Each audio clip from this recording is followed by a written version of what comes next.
Another tragedy, another sickening rush to exploit it to push more racism and division. A gunman in Atlanta, Georgia killed 8 people in an attack on 3 local massage parlors. The media and the left immediately pounced to amplify the narrative that white supremacy is responsible for a massive increase in violent hate crimes against Asian people. The Daily Show's Trevor Noah. The Atlanta shooter blamed a specific race of people for his problems and then murdered them because of it. No, he fucking didn't. That never happened. The shooter explicitly told cops he targeted the massage parlor employees because he blamed them for his sex addiction. The FBI director Christopher Wray said, quote, "It does not appear that the motive was racially motivated. It had nothing whatsoever to do with race." Noah spends 5 minutes exploiting the tragedy to push a narrative about racism and white supremacy, when the attack had nothing to do with racism or white supremacy. He completely omits and ignores the fact that the gunman killed 2 white women during the attack. Do they not count, Trevor? Do their lives not matter? This tweet and this video is literally fake news. The very definition of it. Over 1 million views. No Twitter warning label, no clarification, nothing. What does it say about news broadcasts and comedy shows, which at this point have basically merged into the same thing,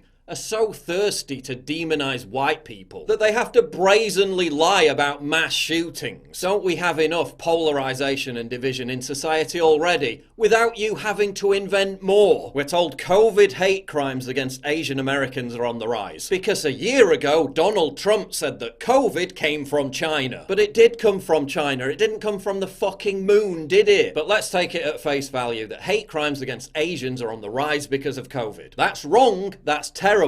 Why? Because it's unfair and discriminatory to blame an entire race of people for the actions of one government. You don't stigmatize and demonize an entire race because of the actions of a group of individuals. Unless they're white, of course, then apparently that's not only permissible, it's institutionalized and encouraged. CNN, white supremacy and hate are haunting Asian Americans. The Root. Whiteness is a pandemic, only way to stop it is to isolate it and kill it. Imagine if I responded to yet another weekend of bloodshed in Chicago by calling for blackness to be eliminated. I'd be called a racist.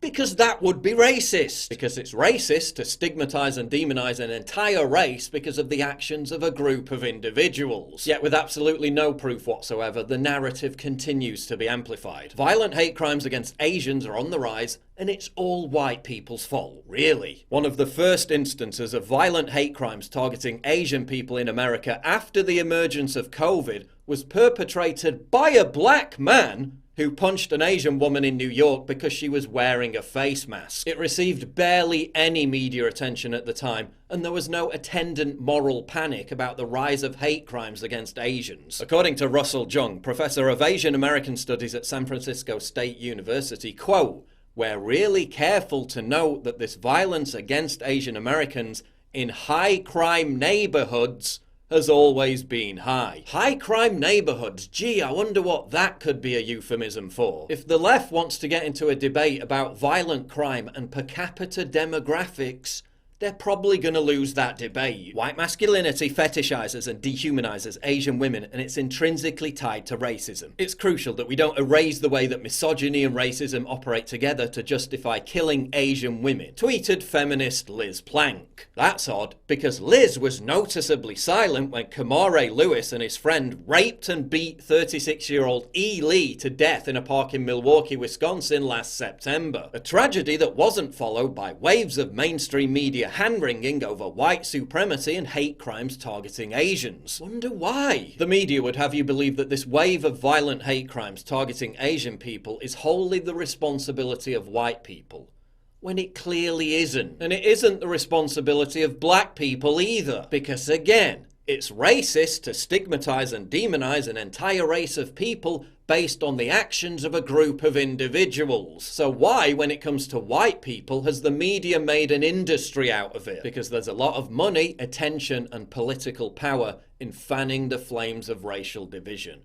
The grift is real. Take Trevor Noah's fake news video. His solution at the end of the clip is to donate money to anti-extremism groups. The same groups whose entire funding in existence relies on generating constant hysteria about extremism. If there wasn't enough extremism to justify the millions they receive from governments, foundations, and giant corporations, they'd need to invent it.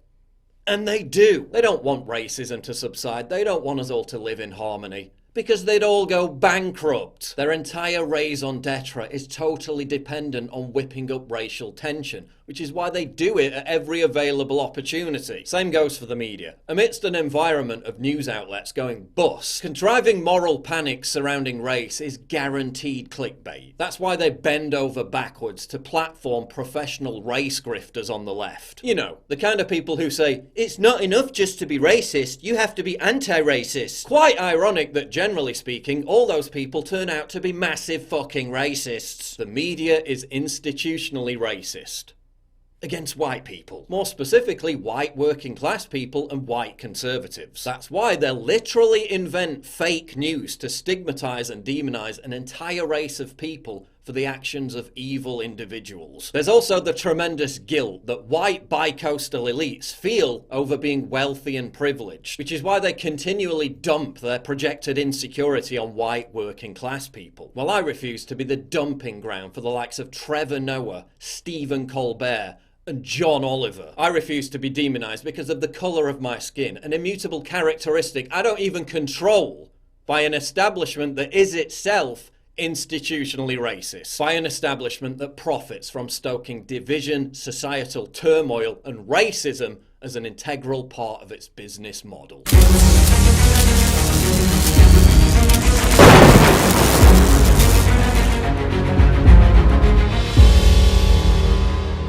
It's absolutely crucial for you to help me fight the war on free speech by supporting me via Subscribe Star, link in description, and also signing up for my free newsletter at summit.news/newsletter.